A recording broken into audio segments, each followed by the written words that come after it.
It's a distinct honor for me. Chairman Odette Soba Navong, the other distinguished leaders of the Asian Business Advisory Council, members of the Philippine delegation, awardees of the Asian Business Awards, the business community, ladies and gentlemen. Good evening. I thank the ASEAN Business Advisory Council and its chairman for the opportunity to participate as a speaker in this year's ASEAN Business and Investment Summit. I attach great importance on how laws are crafted and implemented to bring good governance and order and to provide an enabling environment for the country's progress and prosperity. From my perspective, for an ASEAN to be a global player, it must do the following. First, ASEAN must ensure the effective implementation of various agreements concluded through the years. I note that since establishment of ASEAN in 1967, several key economic agreements have facilitated regional economic integration of natural persons and mutual recognition arrangement of certain professions. It certainly took an immense amount of effort and compromise as member states shared their commitment and political resolve to accommodate and reconcile national interest with the regional aspiration of a one-nation Asian community. On the part of the Philippines, our economic focus will be towards the promotion of inclusive growth through innovation in 4 areas: micro, small, and medium enterprises, e-commerce, youth and women entrepreneurship. Second, ASEAN must hasten the growth and integration of sub-regional cooperation frameworks in the ASEAN.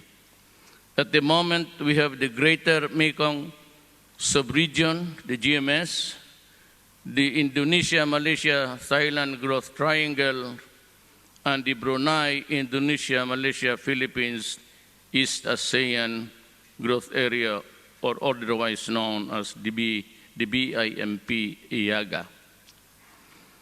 Hailing from Mindanao, I commit to promote BIMP-IAGA.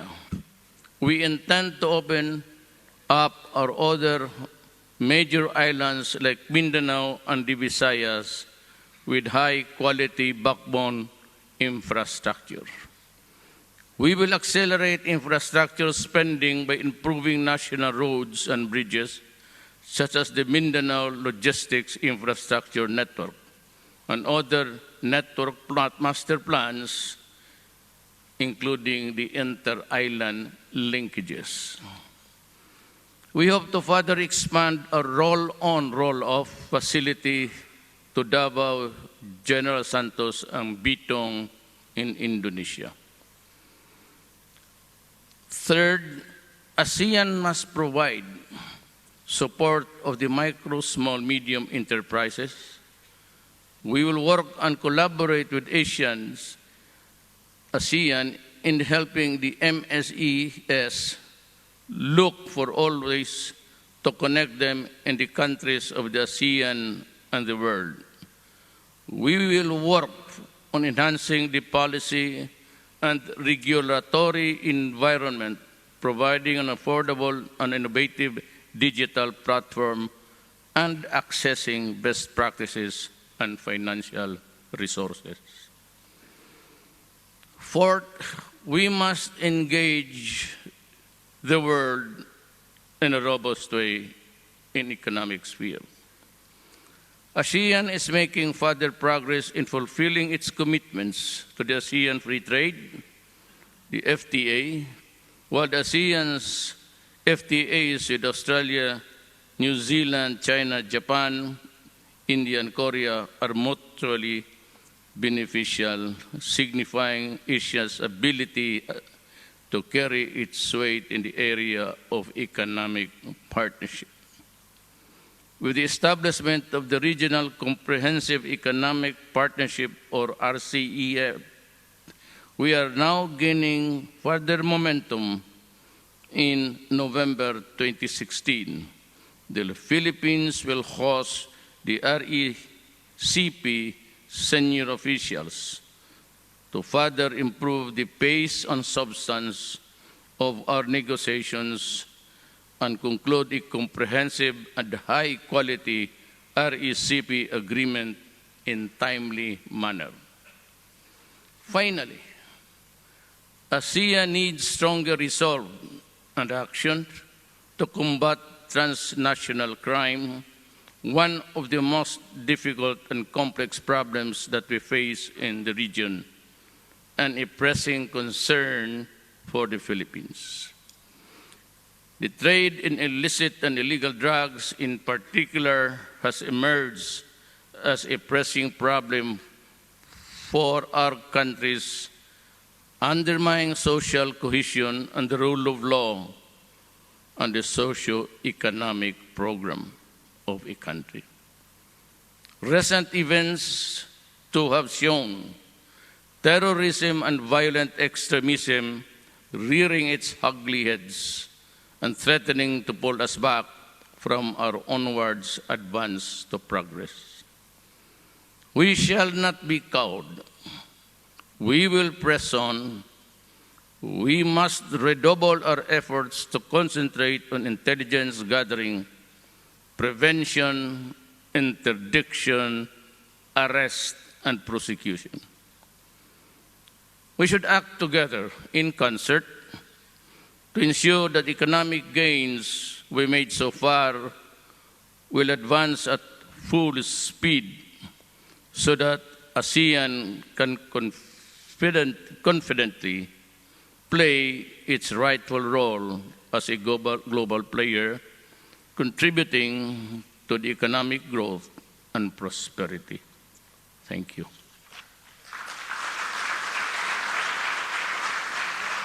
Dear Mr. President, thank you very much for this insightful speech you just gave us. And may I ask Mr. President to remain on the stage for the photo session? I would like now to invite the National ASEAN Business Advisory Council heads for the photo session with Mr. President on the stage. And there's going to be another session with the Philippine awardees later.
Awardees from yesterday, so please come onto the stage to take photo with Mr. President.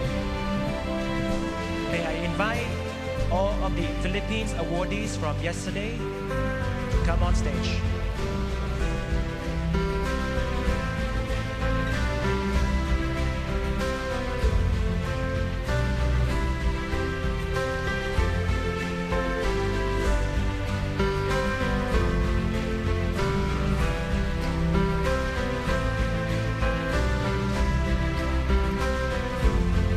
with Mr. President in the middle.